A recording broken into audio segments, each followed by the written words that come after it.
días, iglesia, qué gusto estar aquí. Me alegra comenzar el año de la manera correcta en la casa de Dios. Amén. Bienvenidos a la iglesia hoy. Estamos reunidos en Mesa, Queen Creek, Fountain Hills y South Mountain. Es bueno que podamos ser una sola iglesia en múltiples ubicaciones alrededor del valle. Hay gente conectada en línea, así que queremos darles la bienvenida también. Hoy continuamos nuestra serie en el Evangelio de Marcos, en Marcos capítulo 4. Es un pasaje excelente para comenzar el año. Es un pasaje que nos reta y nos centra en nuestro propósito fundamental como cristianos. Dice esto, escuchen. Es Jesús hablando, así que debemos escuchar. Salió un labrador a sembrar algo de semilla. Mientras la esparcía por su campo, una parte cayó sobre un camino y vinieron las aves y se la comieron. Otra semilla cayó en tierra poco profunda con roca. La semilla brotó rápidamente porque la tierra era superficial y la planta pronto se marchitó bajo el sol caliente y como no tenía raíces profundas, murió.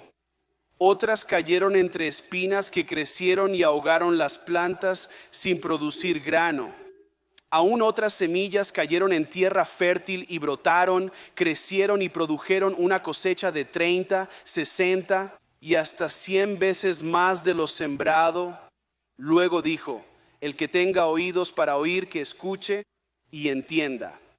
Vamos a escuchar y entender. Hablaremos de cómo se aplica a su vida. Afortunadamente Jesús explica la parábola. Sabemos cómo interpretarla. Solo hay que aplicarla.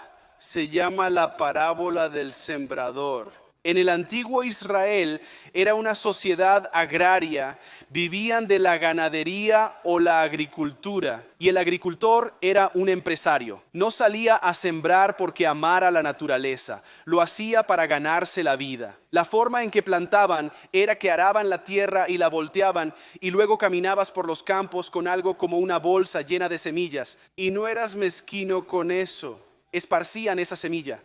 Caminaban por sus campos y simplemente lanzaban la semilla, la arrojaban y caía en distintos lugares. Unas caían aquí, otras allá. Y Jesús explica cómo esta semilla cae en 4 tipos distintos de suelo. Es una imagen impactante y tiene muchas aplicaciones poderosas para nuestras vidas en el presente. Dice en el versículo 10... Cuando Jesús estuvo a solas con los 12 y otros, le preguntaron el significado de las parábolas. Así que en mi mente me imagino a Pedro acercándose a Jesús como diciendo: Señor, gran sermón hoy, me encantó. Solo una cosa, ¿qué quería decir? Lo entendí, pero pensé que tal vez podrías explicárselo a los demás que son un poco lentos. Entonces Jesús se lo explicará y dice esto en el versículo 13. Si no pueden entender el significado de esta parábola, ¿cómo entenderán todas las demás parábolas? Y lo que aprendemos de esto es que esta parábola es una de las pocas que viene con la clave de respuestas. Así que es como si tuviéramos un mensaje cifrado con la clave para decodificarlo. Así que nos enseña cómo interpretar las parábolas. Es realmente importante que lo entendamos. Así que nos centraremos en los 4 tipos de suelo de los que habla Jesús en esta parábola. Estos 4 suelos representan distintos corazones. El primero es el camino duro. En este caso, la semilla no penetra porque el suelo está duro. Saben, un sendero se compacta a medida que la gente transita por él y la tierra se presiona, se vuelve dura. La semilla no penetra como lo haría en tierra que hubiera sido removida por un arado. En este caso, simplemente reposa sobre la superficie y llegan las aves y hacen lo que las aves hacen, se llevan la semilla de un bocado. No dice qué aves, pero yo imagino palomas, que son las peores aves. Tengo traumas con palomas en Arizona, ¿entienden? ¿Hay alguien cerca con un comedero para pájaros? Yo pienso, ¿qué haces? Sería como si vivieras en la ciudad de Nueva York y construyeras un hotel para ratas en tu sala de estar. Y cuando ellas saben, libera semillas. Es como el apocalipsis de las palomas allí. Hay cientos de palomas. No queremos más de ellas. Así que las aves vienen y Jesús explica esto en el versículo 14. El sembrador siembra la palabra. Algunos son como lo sembrado junto al camino, donde se siembra la palabra. Tan pronto como la oyen, viene Satanás y les quita la palabra sembrada en ellos. Así que sabemos que la semilla en la parábola es la palabra de Dios. Es el mensaje del Evangelio de Jesucristo. Y si me preguntaran, pastor, explique el Evangelio de la forma más simple posible, yo diría esto: el ser humano peca y Dios salva. Si quiere más, todos pecamos y no alcanzamos la gloria de Dios. El pecado paga con muerte, pero Dios envió a Jesús a vivir como hombre. Era totalmente hombre y Dios, vivió perfecto, murió en la cruz por nuestros pecados y resucitó. Por la fe en Jesús podemos ser perdonados y tener vida eterna. Nadie tiene que perecer, ¿verdad? El Evangelio es la semilla.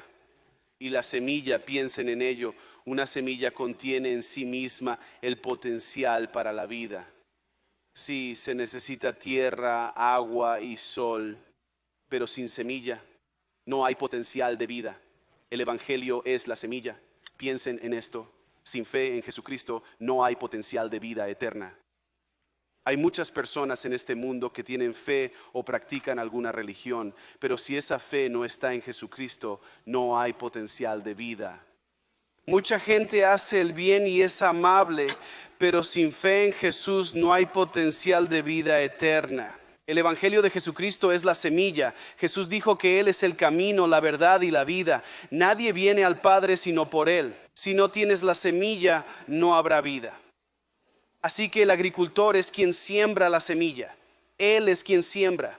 Les cuenta a otras personas las buenas nuevas sobre Jesucristo. El primer agricultor fue Jesús. Él trajo las buenas nuevas de que el reino de Dios había llegado y quien crea en Él no se perderá, sino que tendrá vida eterna. Como cristianos somos como pequeños agricultores suplentes. La parábola aplicó a los discípulos de Jesús y aún te aplica hoy. Salimos y sembramos semillas todavía hoy. Queremos que la gente la reciba y crea en Jesús. En el versículo 15 del capítulo 16, al final de este evangelio, Jesús dice: vayan por todo el mundo y anuncien las buenas noticias a toda criatura. Y este es un mensaje también para nosotros hoy en día. Este es un mandato de nuestro Señor de que salgamos a sembrar semillas, proclamar el evangelio a todos. No solo yo predico, sino que todos estamos llamados a proclamar las buenas nuevas de Jesucristo a toda la creación. Así que quiero animarte a que aceptes ese desafío, a que aceptes ese mandato de nuestro Señor y te conviertas en predicador. No tienes que ser teólogo, solo diles: todos pecamos, pero Dios puede salvarnos. Puedes darles un poco de detalle. Puedes contar tu historia y mejorarás compartiendo el evangelio mientras más lo hagas. Diles lo que Jesús ha hecho y luego puedes llevarlos a la iglesia. Y cuando los traigas a la iglesia, yo también les diré. Sabemos que hay gente que oye el mensaje y no lo acepta. No lo aceptan en absoluto. Y Jesús compara a estas personas con el primer tipo de suelo, como el camino duro. Un sendero que se comprime y se endurece y la tierra no permite que la semilla penetre. Nunca penetra, nunca llega a la tierra. Y el corazón de algunas personas es así. Es como un camino duro y no reciben el evangelio. Rechazan las buenas nuevas. Es como si hubieras hablado de Jesús con algunas personas y parecía que entraba por un oído y salía por el otro. Es casi como si hubiera rebotado. No se quedó. Y Jesús describió esto como en realidad el cumplimiento de una profecía. En el versículo 12 dijo: por mucho que vean, no perciban, no sea que se conviertan y sean perdonados. Por mucho que oigan, no entiendan. Eso cita el Antiguo Testamento. Hay gente que verá la obra de Dios, pero no recibirá al Hijo de Dios. Primero hablaba de los fariseos, pero todavía hay gente de corazón duro hoy a nuestro alrededor y no lo reciben. El diablo viene como un pájaro y se lo arrebata. ¿Cómo lo arrebata? No necesariamente les impide oír, aunque podría intentarlo, sino que les impide entender. Y hace eso. Recuerda, Jesús lo llamó el padre de la mentira, así que una de sus estrategias principales es engañar a la gente mintiéndoles. Les dirá a la gente: no puedes creer en la Biblia, son solo cuentos de hadas inventados por hombres. Les dirá: no tienes que responder hoy, tienes mucho tiempo, vive tu vida y sigue haciendo lo que haces. Siembra tus locuras. Y cuando seas viejo y estés listo para asentarte, entonces podrás recibir a Jesús y hacer los cambios que eso implica. Les dirá que no hay vida después de la muerte, simplemente dejas de existir. O les dirá que hay muchos caminos a Dios. Muchas religiones que llevan al cielo. O les dirá, no necesitas ser cristiano, Dios sabe que eres una buena persona. A otras personas les ayuda a endurecer el corazón, al atraparlos en la amargura y el no perdonar. He hablado con gente que estaba abierta, en teoría, a recibir a Jesús, pero dijeron que no querían hacerlo porque estaban amargados con alguien que los hirió. Sabían que si se hacían cristianos tendrían que perdonar.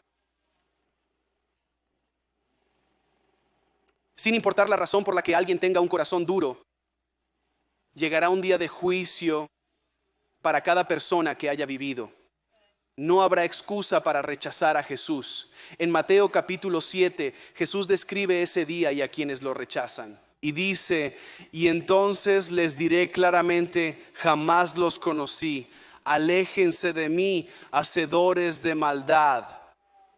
Esto es Jesús hablando de cómo responderá a las personas que lo rechazan. Puede haber gente escuchando este sermón hoy que quizás vinieron a la iglesia, quizás solo para hacer feliz a alguien de tu familia y que te moleste menos, pero quizás has tenido un corazón duro y ha habido alguna razón o lo que sea, simplemente no recibes lo que estás oyendo. Te sientas respetuosamente, pero no lo has recibido. Aún no ha entrado en tu corazón y te ha cambiado. Escucha, si tienes un corazón duro, yo no puedo cambiarlo y tú tampoco puedes cambiarlo necesariamente, pero oro para que el Espíritu Santo ablande tu corazón hoy.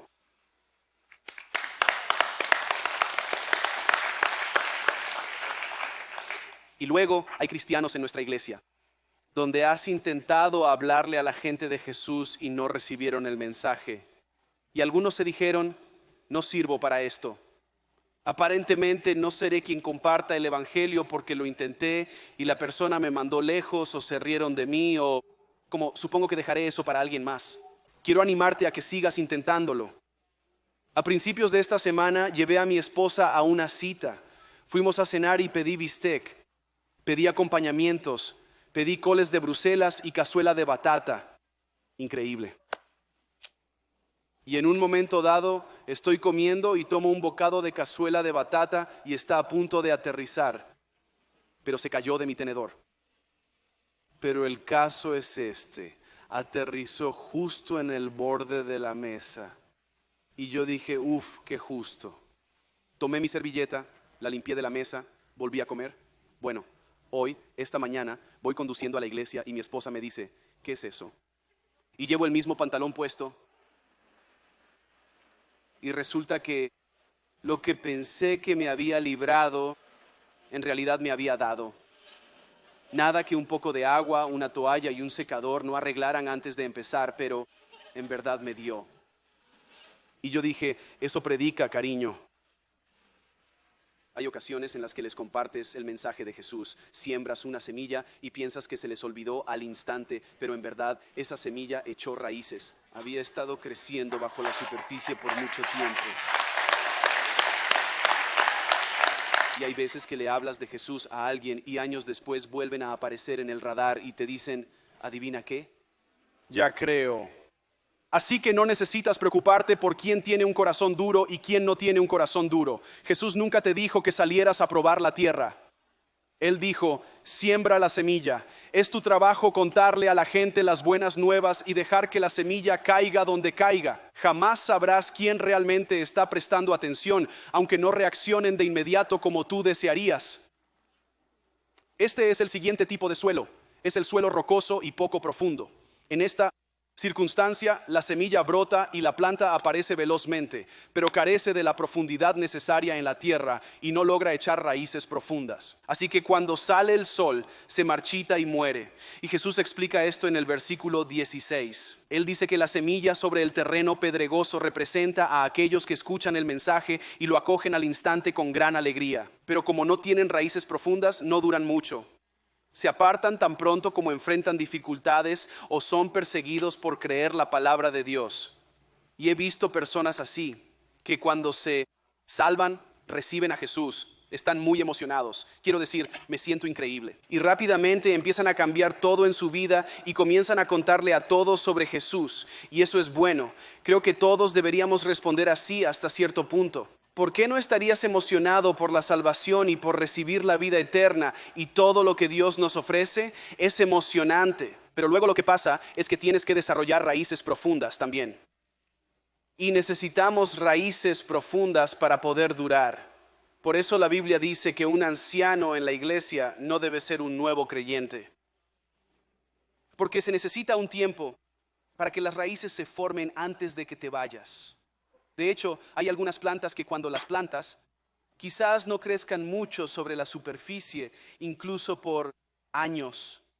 Y parece que no está pasando nada, pero bajo la superficie hay raíces creciendo. Se están haciendo más profundas y entonces de repente la planta se dispara hacia arriba. Y creo que este es un año en el que el Señor está llamando a nuestra iglesia a crecer raíces más profundas. Y tenemos planes, tenemos expectativas de que nuestra iglesia se expanda y llegue a más personas. Pero para crecer en tamaño debemos crecer en profundidad. Necesitamos raíces más fuertes y profundas para sostener lo que Dios nos ha dado y a lo que nos llama. Y ese es verdaderamente un llamado para cada uno de nosotros individualmente y para la iglesia en conjunto. Entiéndanlo así. La discipulado es el proceso de desarrollar raíces profundas.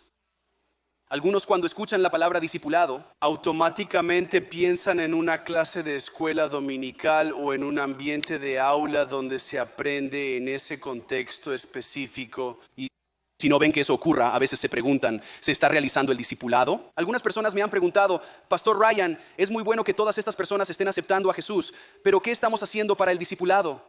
Y siempre digo, discipulado sí, no es que no lo haya pensado. Aquí está lo que mucha gente no entiende. El púlpito es el principal mecanismo para el discipulado. Los entornos de aula pueden ser útiles, pueden darte como un pequeño refuerzo de educación, pero es la predicación semana tras semana de la palabra de Dios, el alimento espiritual que sirve al pueblo de Dios y los nutre para que desarrollen raíces a largo plazo. Y eso es a lo que estoy comprometido a hacer en esta iglesia, pero seré muy honesto, eso no sucede en todas las iglesias. Y no estoy aquí para criticar otras iglesias, no voy a dar nombres. Hay una parte de mí que quiere hacerlo, pero es mi parte pecaminosa. A veces lo pienso y digo, no. Es el Espíritu Santo reprendiéndome. Pero hay iglesias que no disipulan a la gente dándoles nutrición espiritual y enseñando el consejo completo de las Escrituras. Puede ser un poco suave a veces. Puede ser como mucha azúcar y leche para bebés, pero no mucha sustancia. Pero cuando recibes la palabra completa de Dios, cuando el consejo de la Escritura entra en ti, te nutre y te ayuda a crecer hasta la madurez. Y ese es el propósito de la predicación. El objetivo de predicar no es entretener. Aunque no hay nada malo en que pasemos un buen rato, riamos o disfrutemos. El objetivo de la predicación no estoy aquí para ser un orador motivacional. Aunque creo que puede ser desafiante y motivador a veces. El objetivo de enseñar la palabra de Dios es que crezcamos en madurez y nos parezcamos más a Jesús. Además de recibir ánimo y reprensión, queremos ser edificados, queremos ser construidos. Dios habla de esto en su palabra y es por esto que Jesús mismo da a la iglesia líderes espirituales. Dice esto en Efesios 4:11, está escrito: Él mismo constituyó a unos como apóstoles, a otros profetas, a otros evangelistas y a otros pastores y maestros.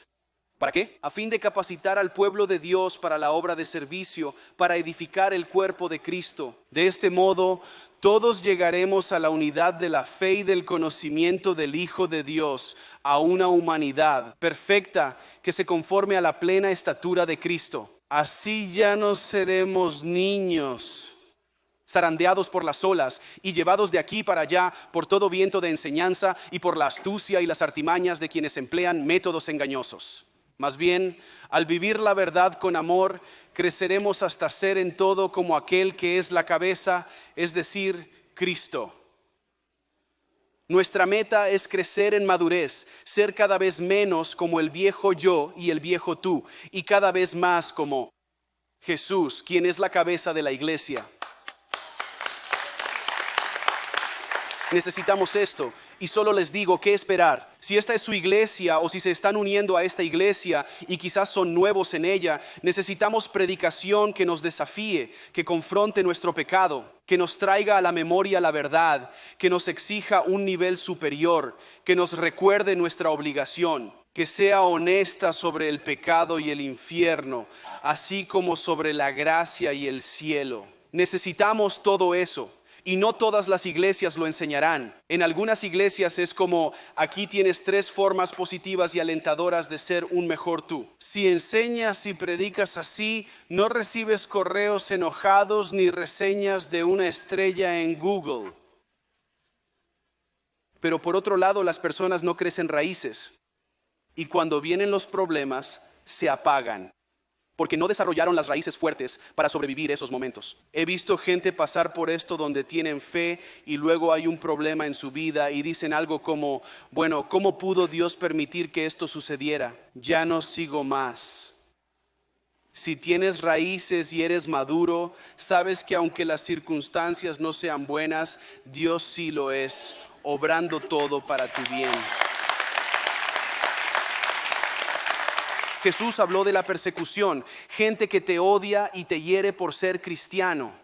Diría que en tiempos antiguos los cristianos lidiaron con esto más severamente. Y en otros lugares, en el mundo hoy, los cristianos lo sufren severamente. Está pasando en Nigeria, donde matan a cristianos por ser cristianos. La mayoría nunca hemos enfrentado algo así. Solo hemos tenido pequeñas probadas de persecución aquí y allá. Y tal vez si la última elección hubiera sido diferente, recibiríamos más. Pero un cristiano maduro que tiene raíces profundas, incluso ante la persecución, diría, nadie quiere lidiar con la persecución, pero ¿a dónde más vamos a ir? Solo Jesús tiene las palabras de vida eterna, ¿verdad? Así que un cristiano maduro diría, yo prefiero tener una vida dura en este momento y la vida eterna con Jesús, antes que una vida cómoda ahora y el sufrimiento eterno en el infierno.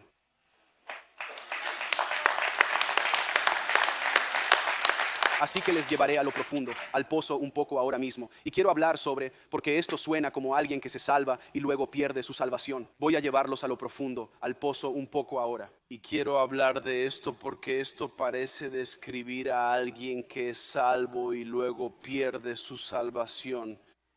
¿Está describiendo eso? Bueno, podría describir eso, pero quiero que lo entiendan por completo. Y así que les ayudaré a desarrollar raíces profundas aquí rápidamente. Bien, entonces esto es una cuestión de doctrina. ¿Puedes perder tu salvación? Es una pregunta doctrinal. Una doctrina es una creencia establecida. Y esta cuestión específica se relaciona con la doctrina de la seguridad eterna. Un calvinista lo llamaría la perseverancia de los santos. Y me preguntan, ¿eres calvinista? Y yo siempre digo no. ¿Cómo es entonces qué eres? Y yo digo, no sé. Simplemente lo que diga la Biblia, eso soy yo. Esto es lo que me refiero con eso. Cuando la gente toma estas etiquetas como soy calvinista, soy arminiano, soy lo que sea, terminan siendo forzados a explicar escrituras que no apoyan su posición. Aquí es lo que quiero decir. Cuando abordamos esta cuestión de si puedes perder tu salvación, hay algunos versículos bíblicos que realmente parecen apoyar esa idea. Y piensas en la parábola que acabamos de leer, una planta que brota y luego se marchita y muere. Otro ejemplo, solo te daré un par rápidamente. Hebreos 6 dice, porque es imposible hacer volver al arrepentimiento a aquellos que fueron una vez iluminados. Aquellos que han experimentado lo bueno del cielo y han participado del Espíritu Santo, que han probado la bondad de la palabra de Dios y el poder del futuro. Y que luego se apartan de Dios. Es imposible hacer volver al arrepentimiento a esas personas. Si eres un calvinista que cree en la perseverancia de los santos, este es el versículo más difícil de explicar en toda la Biblia. Pero parece describir a alguien que probó genuinamente la bondad de Dios y tuvo un encuentro con el Espíritu Santo y luego se desvió. Otro ejemplo, hay muchos, pero uno más. Mateo 7 dice, todo árbol que no da buen fruto se corta y se arroja al fuego, así que por sus frutos los conocerán. Hay muchos otros ejemplos como este donde parece sugerir que uno puede llegar a ser cristiano y luego apostatar. Pero no establecemos doctrina basándonos solo en un pasaje o una parábola. Consideramos todo el consejo de las Escrituras. Y también hay otros versículos que realmente te hacen sentir seguro acerca de tu salvación. Por ejemplo, Juan 10, donde Jesús dice, yo les doy vida eterna y jamás serán destruidos. Nadie los arrebatará de mis manos. Buenas noticias, ¿verdad? O en Romanos 8 dice, ¿quién nos separará del amor de Cristo? ¿Tribulación o angustia o persecución o hambre o desnudez o peligro o espada? No, en todas estas cosas somos más que vencedores por quien nos amó. Y sigue, nada nos separará del amor de Dios en Cristo Jesús nuestro Señor, ni lo alto, ni lo profundo, ni la muerte, ni la vida, ni ángeles, ni demonios, nada. ¿Verdad? Eso te da mucha seguridad sobre tu salvación. Tenemos advertencias sobre caer y ser cortados y tenemos aliento sobre que nuestra salvación está segura. ¿Qué haces entonces cuando existen verdades que compiten entre sí? Sientes una tensión, como si te estuvieran jalando hacia ambos lados. ¿Cuál de ellas es la que prevalece? La respuesta es sí. Algunas personas me preguntan, Pastor Ryan, ¿puedes perder tu salvación? Y usualmente respondo diciendo, ¿por qué quieres saberlo? Porque mi respuesta depende un poco de por qué quieres saberlo. Es cierto, porque hay personas que crecieron yendo a la iglesia o asisten a ella, pero llevan un estilo de vida lleno de pecado. Están haciendo cosas que saben que no deberían hacer. A veces es sexualmente, a veces es con drogas, tal vez es una combinación de cosas y entonces están un poco preocupados como, ¿puedo perder mi salvación? Y en ese caso, esa persona necesita la advertencia de las Escrituras. Oye, no quieres ser cortado, no quieres caer, debes morar en Cristo. Necesitas arrepentirte de tu pecado y vivir correctamente. Por otro lado, a veces alguien se me acerca y tiene este miedo y tal vez incluso una mentalidad basada en obras como estoy preocupado de no hacer suficiente por Dios y de no estar realmente salvo. ¿Y cómo sé que estoy realmente salvo? Tuve un momento muy difícil la semana pasada donde tomé malas decisiones y pensé, ¿perdí mi salvación? Esa persona necesita la seguridad de su salvación. Dios no comenzó a amarte al principio porque fueras perfecto. Él no dejará de amarte porque eres imperfecto, ¿verdad? Y entonces hay estas tensiones en conflicto. Y lo que pasa es que la gente a veces abraza algunas y trata de explicar las otras. Bueno, eso no significa realmente lo que parece. El punto es este: Dios es muy bueno con las palabras. Él no se equivocó al hablar. Él no dejó estas verdades contradictorias en la Escritura por accidente. Él las dejó allí intencionalmente. Por un lado tenemos advertencia. Por otro lado, tenemos aliento, tenemos precaución y seguridad. Pienso en esas como dos barreras en la bolera, ¿verdad? En el carril, como cuando juegas en los carriles para niños, tienen las barreras que evitan que tu bola caiga en la cuneta. Me encanta jugar a los bolos con barreras. Consigo la mejor puntuación de mi vida, ¿verdad? Porque literalmente era imposible que hiciera un tiro malo. Y no quiero salir y quitar una de las barreras. Quiero quedarme en el carril. Por eso Dios permite que estas tensiones existan. Él no quiere que déjenme decirlo de esta manera. Dios no espera que comprendamos a cabalidad los mecanismos de la salvación. Porque no necesitamos entender. Porque los humanos no son los que salvan. Dios lo es. Lo que Dios quiere para nosotros es quedarnos en el carril. Él quiere que nos mantengamos en el camino que lleva a la salvación. Así que debemos vivir con ambas tensiones existiendo al mismo tiempo. Y a veces les digo a algunas personas, no creo que puedas perder tu salvación, pero creo que tal vez puedes abandonarla. Y entonces hay una palabra de advertencia: quédate en el camino, mora en Cristo. Y al mismo tiempo, no te preocupes de que tu salvación sea algo frágil que vas a perder como si hubieras perdido tus llaves. No, el amor de Dios por ti es más fuerte que eso. No se supone que debemos debatir si la planta fue sembrada en primer lugar. Está claro que lo fue porque brotó. Podemos saber quién fue sembrado porque producen. Producen y estamos llamados a producir. Luego esto lleva al tercer tipo de suelo, el suelo espinoso y lleno de maleza. Estas son plantas que crecen, pero son ahogadas por las malas hierbas y no producen nada. Y Jesús lo explicó. La semilla que cayó entre las espinas representa a aquellos que escuchan la palabra de Dios, pero el mensaje es rápidamente desplazado por las preocupaciones de esta vida, el atractivo de las riquezas y el deseo de otras cosas. Por lo tanto, no se produce fruto. Permítame abordar esto brevemente. Las preocupaciones de esta vida pueden ser cualquier cosa que te cause miedo o ansiedad. Y esa ansiedad, ese miedo, podría hacer que concentres toda tu energía en protegerte a ti mismo o a tus hijos. Y entonces te dejas sin tiempo para pensar en producir fruto espiritual. ¿Qué otras preocupaciones podrían distraer a alguien de ser productivo para Cristo?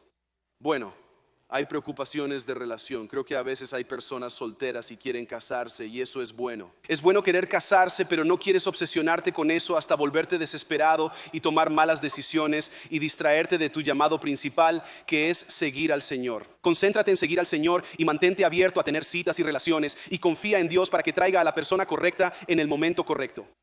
O quizás te consumes demasiado con la política, te enganchas con cada noticia del día y pasas todo tu tiempo libre. Y no puedo creer esto, y no puedo creer lo que hicieron, y necesitamos hacer esto. Y al final del día es como, no puedes controlar todas esas cosas. ¿Por qué gastas tanta energía preocupándote por ello? O podrían ser guerras y rumores de guerras y peligro físico, y es la persona que está como literalmente, todos vamos a morir.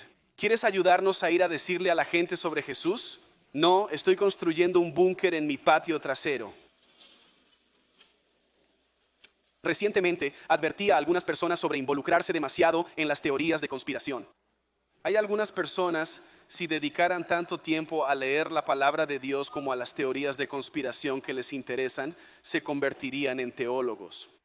Y en realidad, cuando digo, oye, ten cuidado con esto, eso es control de malezas, quiero ayudar a quitar algunas malas hierbas de tu vida para que puedas seguir siendo productivo. Otra cosa que Jesús mencionó fue el atractivo de la riqueza. Hay un atractivo de la riqueza al que todos somos vulnerables de una forma u otra. Piensa en cuántos actores de Hollywood o atletas profesionales o estrellas de la música han suprimido su fe para poder agotar un estadio. O conseguir un mejor contrato de patrocinio, ¿verdad? O conseguir el puesto de director ejecutivo. Jesús dijo que la codicia de las riquezas aleja a la gente del reino de Dios. No se puede servir a Dios y al dinero. Mientras más rico eres, más difícil es entrar al reino de Dios. El dinero es uno de los principales problemas en la vida de las personas. Es una causa común de divorcio, es una causa común de ansiedad y puede impedirte cumplir tu propósito. Por lo tanto, debes cultivar una relación saludable con el dinero. Es un aspecto crucial de tu discipulado y para desarrollar raíces profundas en la fe. Entonces, ¿qué significa eso? Significa que en la iglesia de Jesucristo no podemos eludir un tema que Jesús mismo dijo que es muy importante. Cuando un pastor enseña sobre algo como el diezmo, no es solo porque la iglesia necesita tu dinero, es porque tú necesitas desarrollar un corazón totalmente sometido a Dios. El diezmo te enseña eso. Cuando hablamos de entregar ofrendas, no se trata únicamente de ser generoso con los demás. También se trata de que desarrolles el músculo de la generosidad, porque la generosidad te hace más parecido a Jesús, quien es el dador supremo, ¿verdad? Él dio su vida para que nadie perezca. Y seré franco contigo, si eres nuevo en esta congregación, este es el tipo de iglesia donde cuando abordamos el tema del dinero, no nos pondremos incómodos, tensos o como si dijéramos, oh cielos, oh. No, en esta iglesia amamos la palabra de Dios, tenemos corazones abiertos. Cuando hablamos de dinero, la gente responde con un amén porque Jesús es el Señor incluso sobre nuestras finanzas. Y quiero decir esto. Lo digo con delicadeza y con amor, ¿está bien? Si eres la persona que se siente incómoda cuando se menciona el tema del dinero en la iglesia, esa sensación de malestar es la señal de que necesitas crecer como discípulo hasta que el dinero deje de ser un tema incómodo para ti.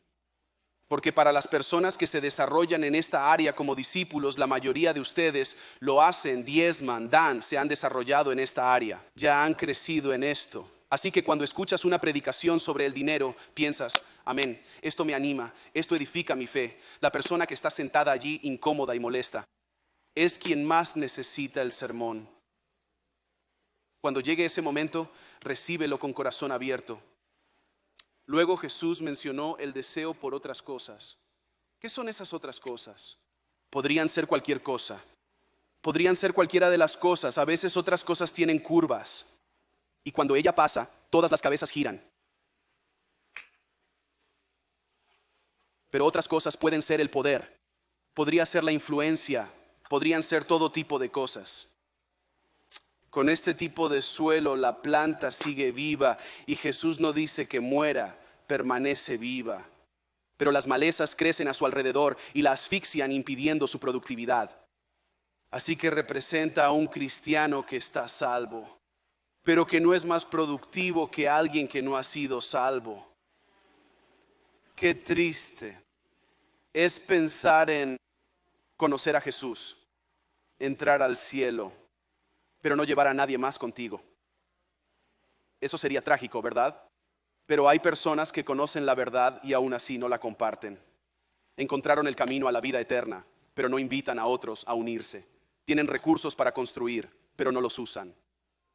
La palabra de Dios advierte que esas personas pueden llegar al cielo, pero en el cielo se perderán la recompensa que hubieran podido obtener. Se menciona en 1 Corintios capítulo 3, versículo 14, si la obra permanece, recibirá recompensa, pero si la obra se quema, sufrirá pérdida. El constructor será salvo, pero como alguien que apenas escapa a través de un muro de llamas. Así que cuando habla de constructores aquí, está hablando de personas que construyen algo con su vida que tiene valor eterno.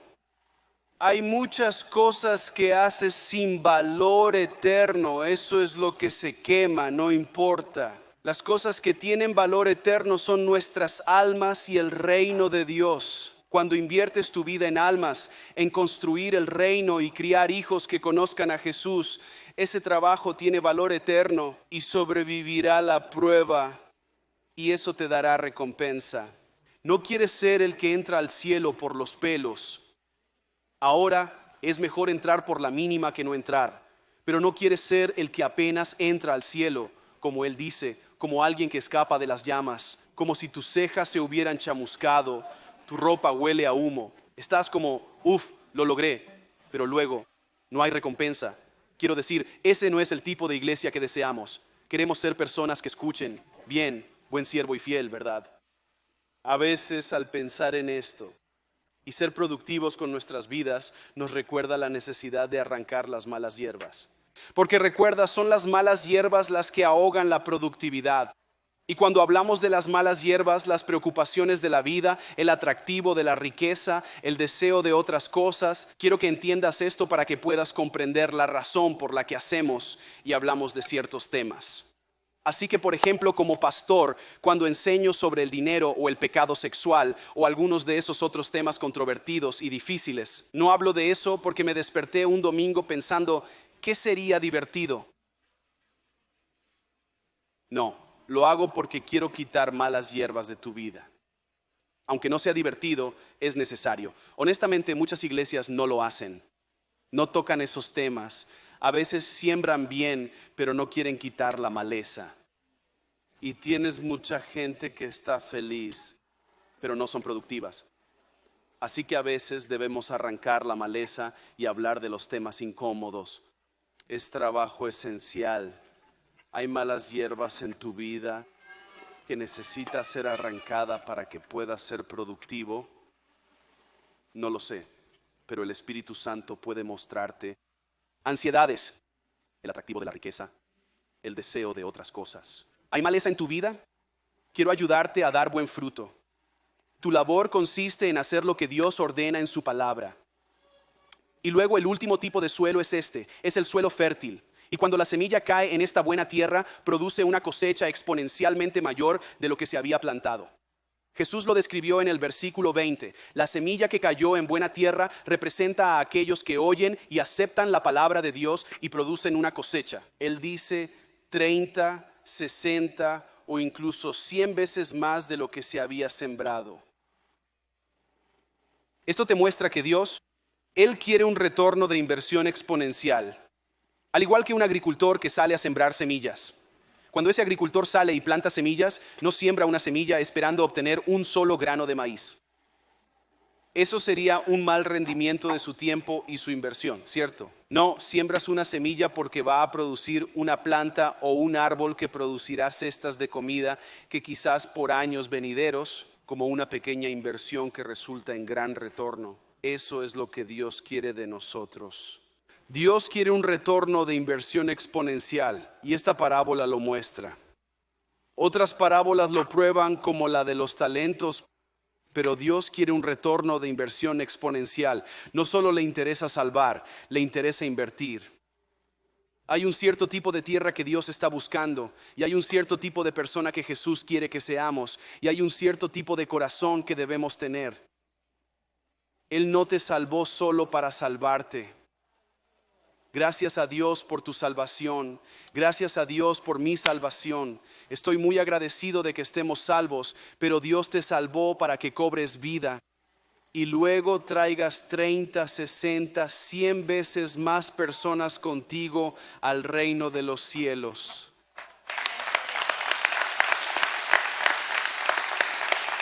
Y les voy a dar un pequeño información privilegiada. Bien, este podría ser un problema que tengo, pero no me interesa como 30 veces o 60. Yo voy por 100, ¿de acuerdo? Y 30 o 60 estaría bien para otros cristianos, otras iglesias, pero ustedes son superdotados. ¿Saben a lo que me refiero? Quiero que esta sea la clase de iglesia donde cada uno de nosotros, cuando crucemos las puertas de perlas hacia el reino de Dios, sepamos como hombre, no vine aquí por mi cuenta. Traje gente conmigo, ¿verdad? Eso es lo que todos queremos. ¿Cómo lo haces? Debes asegurarte de que tus raíces sean profundas y desarrollarte como un discípulo, leer la palabra de Dios, ir a la iglesia regularmente, servir. Tienes que mantener tu vida libre de malas hierbas, así que estate atento a eso, ¿de acuerdo? No quieres dejar que el jardín se te vaya y al siguiente momento todo es un desastre. Quieres arrancar esas malezas espirituales cada día. Tan pronto como lo notes, tan pronto como el Espíritu Santo te llame la atención, oye, eso no debería estar ahí. Cuidado, tienes que sacar eso. No siempre es divertido, pero es necesario para que produzcas buen fruto con tu vida. Debes mantener tu corazón abierto a la palabra de Dios. Asegúrate de que no haya nada en la palabra de Dios que cuando lo escuches lo rechaces. Incluso si es difícil recibirlo, sabemos que si tengo problemas con algo en la palabra de Dios, no es un problema de Dios, es un problema mío. Hay algo en mí que necesita cambiar, ¿verdad? ¿Cómo lo sabes? Aquí está la pregunta. ¿Cómo sabes si tu corazón es buena tierra? En realidad no es tan misterioso. No estoy tomando muestras de la tierra para analizarla y enviarla al laboratorio para obtener un resultado. En realidad es muy fácil saber si tu corazón tiene buena tierra. Solo buscas el fruto que se produce. No mides la tierra, mides el fruto. Probamos el fruto. Así que puedes mirar tu vida y decir, ¿mi vida está produciendo una cosecha? ¿Puedo señalar a las personas que mi vida ha impactado? Esperaría que todos pudiéramos señalar a personas y decir, estas son personas a las que les conté de Jesús y ahora siguen a Jesús. Dios se lleva la gloria, pero estoy feliz de ser parte de su historia, ¿verdad? Me encantaría que todos ustedes, cuando vengan a la iglesia el domingo, tengan toda su fila llena de gente que trajeron. Algunos de ustedes, así es ahora, están sentados junto a gente que los trajo a la iglesia. Eso es lo que todos deberíamos buscar. La buena tierra fue llamada buena, no basándose solo en sentimientos ambivalentes como se ve bien. Fue llamada buena porque en realidad produjo una cosecha. Como cuando alguien te da un regalo de cumpleaños que no quieres, aún así dices gracias porque cuenta la intención, ¿verdad? Bueno, en el reino de Dios, lo que cuenta es el conteo. Él todavía se preocupa por nuestro corazón, pero es muy claro que quiere un buen resultado o Jesús no habría dicho específicamente 30, 60, 100 veces, ¿cómo déjame ayudarte a entender esto? Quiero que le digan a la gente sobre mí y traigan gente con ustedes a mi reino. ¿Cómo producimos cosecha? Es muy simple. 1, comparte las buenas nuevas. Dile a la gente lo que Jesús ha hecho por ti y cómo Jesús ha cambiado tu vida. Y puedes compartir el evangelio tan simple como que todos hemos pecado, pero Dios puede salvarnos poniendo nuestra fe en Jesús. Confiamos en Jesús. 2, invita a la gente a la iglesia contigo. Trayéndolos a la casa de Dios, entre la gente de Dios, escucharán la palabra de Dios. Serán cambiados por el Espíritu de Dios. Escucharán el evangelio, ¿verdad? Y la gente se salva en la iglesia todo el tiempo. Así que incluso si piensas, hombre, no me siento cómodo compartiendo a Jesús, todavía me estoy acostumbrando. Tráelos contigo a la iglesia. Todos deberíamos hacer esto. Busca oportunidades. Y luego 3, construye la iglesia. Busca oportunidades para servir y dar. Eso es algo de lo que todos nosotros estamos llamados a ser parte. Y es bueno ser parte de la construcción del reino de Dios. El Señor Jesús, Él dijo, yo edificaré mi iglesia. Así que sabemos que al final no habrá posibilidad de fracaso. Las puertas del infierno no prevalecerán contra ella. Jesús construirá su iglesia. Pero hay una conexión práctica. Jesús obra a través de su gente haciendo su labor. Y servir y dar es como construimos la iglesia con el Señor. Y es maravilloso porque cuando estás dando y sirviendo y las personas se salvan en la iglesia y la gente se bautiza en la iglesia, sabes que fui parte de hacer que eso sucediera. Ese cambio de vida se acredita a tu cuenta en el reino de Dios. Serás recompensado por tu parte. Cierro con esto.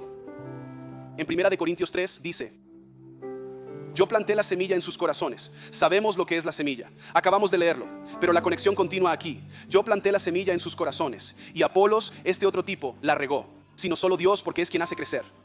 El que siembra y el que riega están al mismo nivel, aunque cada uno será recompensado según su propio trabajo. El que siembra y el que riega trabajan juntos con el mismo propósito, y ambos serán recompensados por su propio trabajo duro.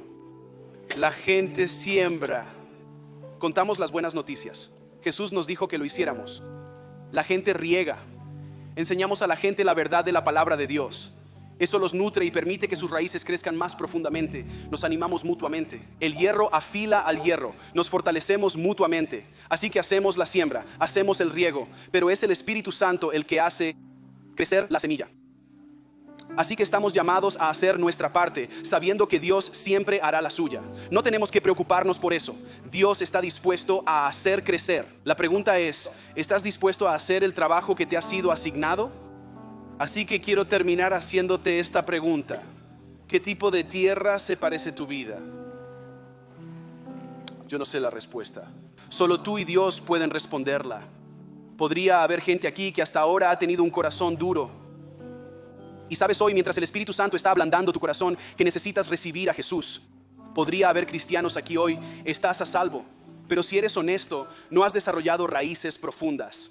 Es como, oye, honestamente no sé mucho sobre lo que creo. Sé que necesito desarrollar raíces más profundas y crecer en madurez. Darse cuenta de eso hoy es genial. De hecho, darte cuenta es parte de que tus raíces crezcan más. Luego podría haber gente en la iglesia hoy donde estás a salvo, vas al cielo, pero tal vez el Señor te ha estado hablando acerca de ser más productivo con tu vida y deshacerte de algunas distracciones. Si estás dispuesto, Dios vendrá. Él te ayudará a hacer eso y a ser productivo. Él quiere que seamos productivos. Todos nosotros queremos ser buena tierra, ¿verdad? ¿Qué tipo de tierra eres y cuál quieres ser? Esa es la pregunta hoy. ¿Inclinarán sus cabezas conmigo? Primero quiero hacer esto.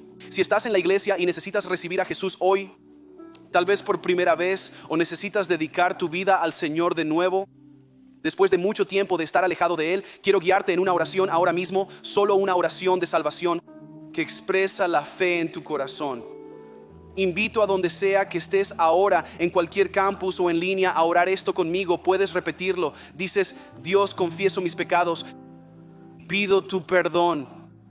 Confío en Jesús para salvarme. Creo que Él es tu Hijo, Dios. Creo que Él murió en la cruz por mis pecados y creo que resucitó. Te pido que me ayudes a seguir a Jesús a partir de este día en adelante. Amén. Mantengamos las cabezas inclinadas. Si oraste esa oración ahora, quiero agradecer a Dios por ti. No voy a avergonzarte, pero manteniendo las cabezas inclinadas, si oraste, levanta la mano para saberlo. Es asombroso. Gracias, gracias, asombroso. ¿Alguien más? Amén. Eso es asombroso. ¿Alguien más hoy? Dijiste, oré esa oración. Genial, gracias. Asombroso. Y te animo, si oraste hoy en cualquier lugar, pasa por la mesa naranja al salir. Queremos darte una Biblia, ayudarte y orar contigo para tu próximo paso. Eso es increíble. El resto de nosotros pueden levantar la vista ahora. Solo quiero preguntar esto: ¿cuántos de ustedes dicen, quiero ser buena tierra en el reino de Dios? Quiero que mi vida produzca cosecha. Si eres tú, ponte de pie.